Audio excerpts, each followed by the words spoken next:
ឆ្នាំនេះចិនទីឡើងថ្លៃឥឡូវមានចាត់ទីម្ដងគេដែរតាមានម្ដងមែនណាបែមេសាខា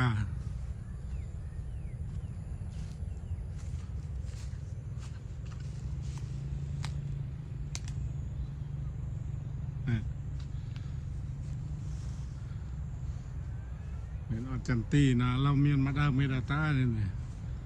នៅស្រកស្រែចង្ការកំពុងតែផ្កា